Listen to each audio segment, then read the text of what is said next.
Nah sekarang banyak di antara kita yang kebingungan menjalani hidup. Seharusnya nggak perlu bingung. Ya kenapa nggak perlu bingung menjalani hidup? Karena yang memiliki hidup yaitu Allah Subhanahu wa taala sudah mengirimkan utusan terbaiknya Allah taala yaitu baginda Muhammad SAW untuk menjelaskan cara hidup. Jadi cara hidup ini sudah dijelaskan oleh Allah secara detail lewat Nabi Muhammad sallallahu alaihi wasallam. Kalau udah dijelaskan secara detail oleh Rasulullah SAW berarti ya nggak ada yang perlu dipusingkan lagi dalam kehidupan. Karena yang menghidupkan kita sudah menjelaskan. Nah kenapa kita jadi pusing? Ya karena kita nggak belajar penjelasan Allah. Nggak belajar cara yang diajarkan Allah lewat utusannya. Ya, saya misalnya pengen ketemu dengan seorang pengusaha.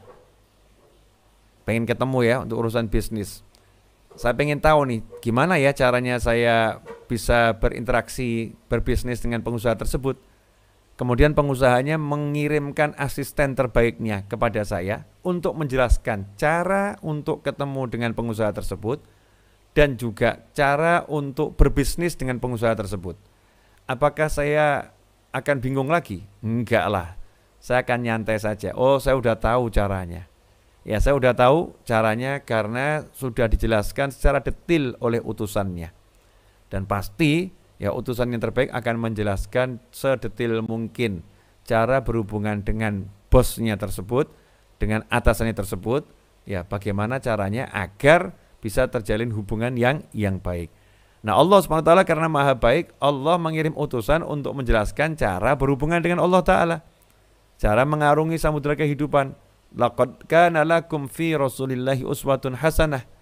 Sungguh laqad kana buat kalian semua dalam diri Nabi Muhammad SAW sudah terdapat teladan yang terbaik, uswah hasanah. Teladan yang baik sudah ada dalam diri Nabi Muhammad SAW.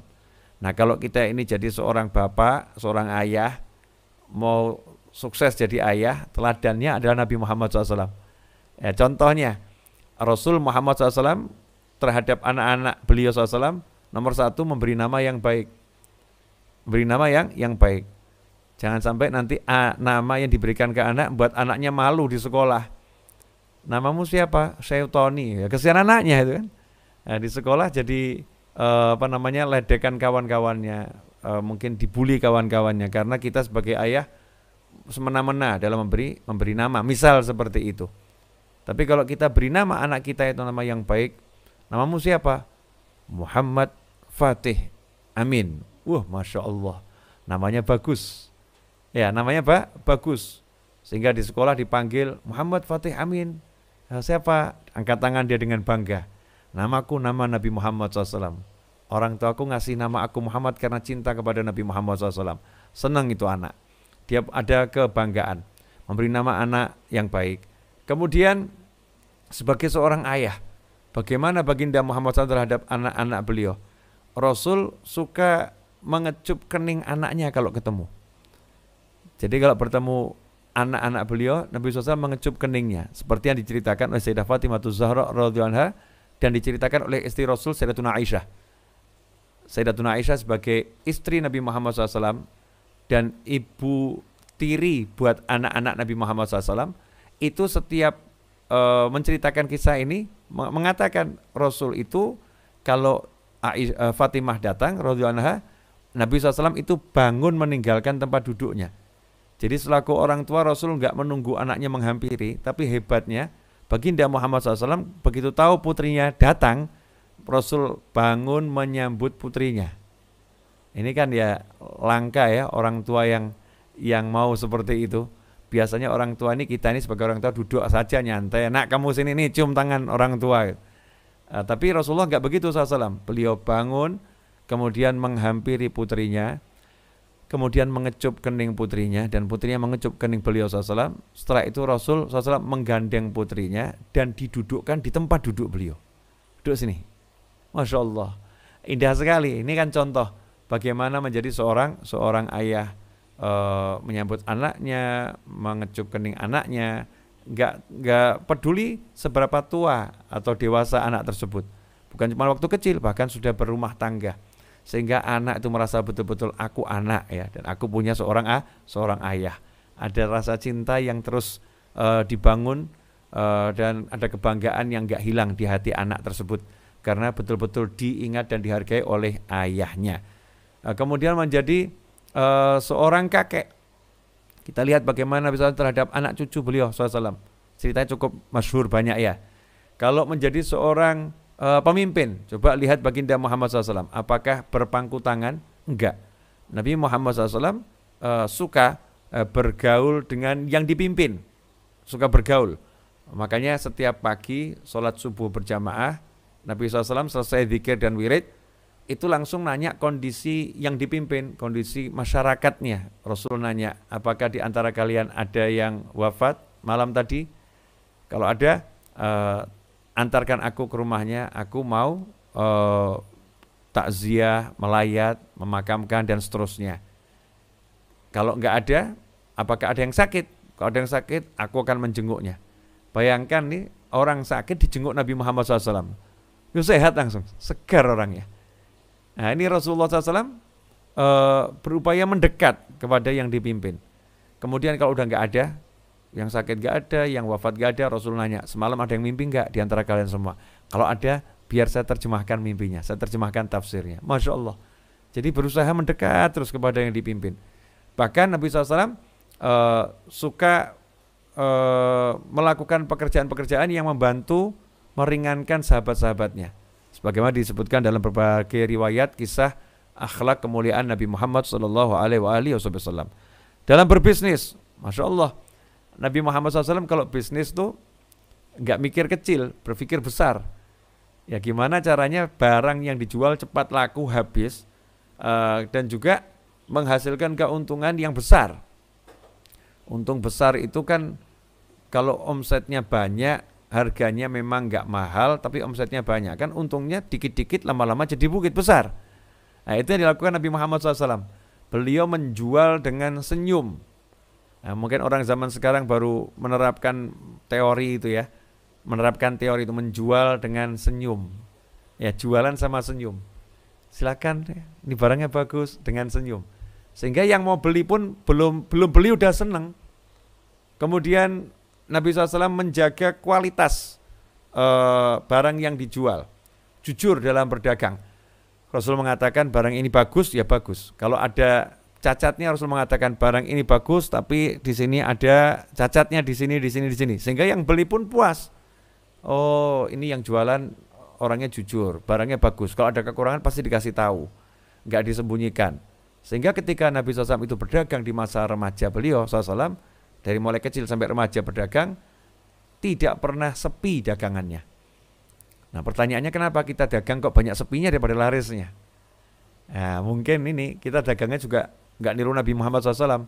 Satu semangatnya beliau, kemudian doa, zikir, wiridnya beliau SAW, kemudian kejujuran beliau SAW, penampilan beliau yang menyenangkan, wajahnya enak, pakaiannya rapi, dilihat enak. Jadi yang jualan itu dirinya sudah luar biasa. Nah, dagangannya disodorkan bagus. Ya semua orang senang karena apa? Harganya juga tidak mahal. Ya harganya murah, tapi omsetnya yang dikejar. Itu yang dilakukan Nabi Muhammad SAW. Kemudian kita juga melihat bagaimana ketika Nabi Muhammad SAW menjadi seorang pemimpin di tengah kaumnya yang berbeda-beda. Sama-sama bangsa Arab ya saat itu, tapi seperti Indonesia Raya. Semua ya orang Indonesia, tapi kan ya sukunya kan beda-beda. Bahasanya pun beda-beda. Bahasa Arab itu jangan dikira bahasa Arab sama semua, enggak. Bahasa Jawa kan juga ada yang beda. Bahasa Jawanya Solo sama bahasa Jawanya Jawa Timur. Beda itu. Bahasa Jawa Solo sama bahasa Jawanya Jawa Barat. Oh beda. Sama-sama bahasa Jawa itu sudah berbeda-beda. Belum lagi nanti ada bahasa Sunda dan bahasa yang lain. Banyak sekali negara yang kita cintai ini. Kemudian juga kalau orang Melayu cara bicaranya setiap wilayah beda-beda. Jawa Tengah cenderung kalau bicaranya secara bahasa halus. Ada lagi wilayah lain yang bicaranya itu keras ngomongnya. Orangnya halus-halus, tapi kalau ngomong suaranya keras. Nah, Nabi kita Muhammad SAW ketika berhadapan dengan suku bangsa Arab yang berbeda-beda dengan berbagai macam karakter, kemudian ada konflik di antara mereka. Nah, bagaimana Nabi SAW menyelesaikan konflik tersebut? Indahnya luar biasa. Rasul berpikir SAW gimana caranya semuanya bisa bersatu. Bagaimana caranya tidak terpecah belah. Bagaimana caranya agar semuanya menang, gak ada yang dikalahkan. Kan luar biasa itu. Contoh, ketika Hajar Aswad itu mau dikembalikan setelah Ka'bah itu direnovasi karena suatu peristiwa. Hajar Aswadnya mau dikembalikan. Saat itu semua kepala suku merasa aku yang paling berhak mengangkat Hajar Aswad dan mengembalikan ke tempatnya. Semuanya seperti itu. Sehingga terjadi cekcok yang bisa menjurus kepada pertikaian dan bisa menjurus kepada akhirnya perkelahian, peperangan dan pertumpah darahan.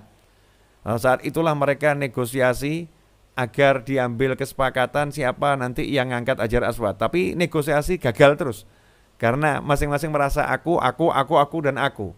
Sampai akhirnya mereka mengatakan ya sudah gini saja, kita semua nggak ada yang ngangkat deh. Siapa yang muncul dari pintu sebelah sana, yang pertama kali muncul di hari ini dari pintu sebelah sana, itu yang akan mengangkat Hajar Aswad. Semuanya sepakat. Maka muncullah Nabi Muhammad SAW. Kemudian mereka mengatakan Al-Amin, Al-Amin. Oh, itu yang bisa dipercaya. Dia yang datang, pas sekali ini, cocok. Kalau beliau yang mau ngangkat, kita semua sepakat, senang semuanya. Jadi Rasul belum mengangkat SAW, itu semua udah senang kalau yang mengangkat Nabi Muhammad SAW. Tapi coba lihat apa yang dilakukan Rasulullah SAW ketika ya diberi tonggak kepemimpinan. Ya, disuruh mengangkat Hajar Aswad dan mengembalikannya ke tempat semula. Apakah Nabi SAW mengatakan, iya memang aku yang pantas, memang aku yang paling hebat, memang aku yang paling baik, jadi akulah yang meletakkannya. Apakah seperti itu? Tidak. Nabi tidak seperti itu SAW, tapi beliau justru mengajak seluruh kepala suku untuk bersama-sama mengangkat Hajar Aswad tersebut. Caranya bagaimana? Nabi Muhammad SAW menggelar selendang beliau SAW, kemudian meletakkan Hajar Aswad di tengah-tengah selendang tadi, kemudian meminta seluruh kepala suku untuk berdiri di sekeliling selendang, masing-masing memegang pinggirnya kain tersebut, kemudian bersama-sama mengangkat sampai ke titik di mana Hajar Aswad harus diletakkan. Barulah di titik itu Nabi SAW mengambil Hajar Aswad dan meletakkannya ke tempat semula. Semuanya senang karena semuanya merasa aku yang mengangkat Hajar Aswad. Masya Allah, suatu pola berpikir yang sangat indah yang dicontohkan Nabi Muhammad SAW. Bukan ingin menjadi pemenang ketika mengalahkan orang lain. Pemenang itu adalah dia yang bisa membuat semua orang merasa menang. Oh, itulah pemenang sejati. Ya, menang itu bukan dengan mengalahkan orang lain, tapi menang itu dengan membuat semuanya menjadi menang. Ini baru kemenangan yang luar biasa, dan itu yang dicontohkan oleh baginda Muhammad sallallahu alaihi wasallam. Ya, nabiku adalah teladanku, panutanku. Dalam segala hal, dalam urusan hutang, gimana cara melunaskan hutang, udah diajarkan Nabi Muhammad SAW. Ketika bersama pasangan hidup, bagaimana caranya, udah diajarkan Nabi Muhammad SAW. Ketika makan, sudah ada caranya, minum, berdiri, duduk, berbaring, tidur, sampai kalau mimpi, ya sampai mimpi apapun, itu sudah ada caranya menyikapi mimpi tersebut, diajarkan oleh Nabi Muhammad SAW. Kalau kemudian ketemu orang di jalan, orangnya lagi berdiri, orangnya lagi duduk di suatu tempat, orangnya duduk di kendaraan, bagaimana cara menyapanya? Sudah diajarkan oleh Nabi Muhammad SAW. Semuanya sudah diajarkan. Nah, kalau kita mau meneladani Nabi SAW, maka urusan kita itu akan jadi indah, beres, dan semuanya menyenangkan. Nah, ikhwani rahimakumullah, 1 Rabiul Awal adalah tonggak buat kita. Yuk belajar kehidupan Nabi Muhammad SAW. Belajar bagaimana Rasul SAW bersama keluarganya, Rasul bersama masyarakatnya, dan seterusnya. Kalau kita mau belajar, kita tinggal contoh, maka semua yang kita alami ini udah ada contohnya dari Nabi Muhammad SAW. Indah dan akan mudah menjalani hidup. Nah, insya Allah 20 menit sudah saya bicara, entah terasa entah tidak terasa. Ya, 20 menit mudah-mudahan berkah dan manfaat, karena 2 menit lagi kita akan pindah hari, berubah menjadi Rabu dini hari, kurang lebih 2 menit lagi. Jadi cukup sekarang saya ucapkan Dirgahayu TNI yang ke-76. Insya Allah Indonesia semakin jaya dengan TNI di depan sebagai garda yang terdepan untuk mengayomi bangsa dan negara yang kita cinta ini. Jazakumullah khairan. Untuk kawan TNI, terima kasih ya, tongkat komandonya. Jazakumullah khairan. Insya Allah berkah dan manfaat dunia sampai akhirah. Amin. Wa'alafu minkum. Wassallallahu ala Muhammadin wa alihi wasallam. Walhamdulillahirabbil alamin. Wassalamualaikum warahmatullahi wabarakatuh.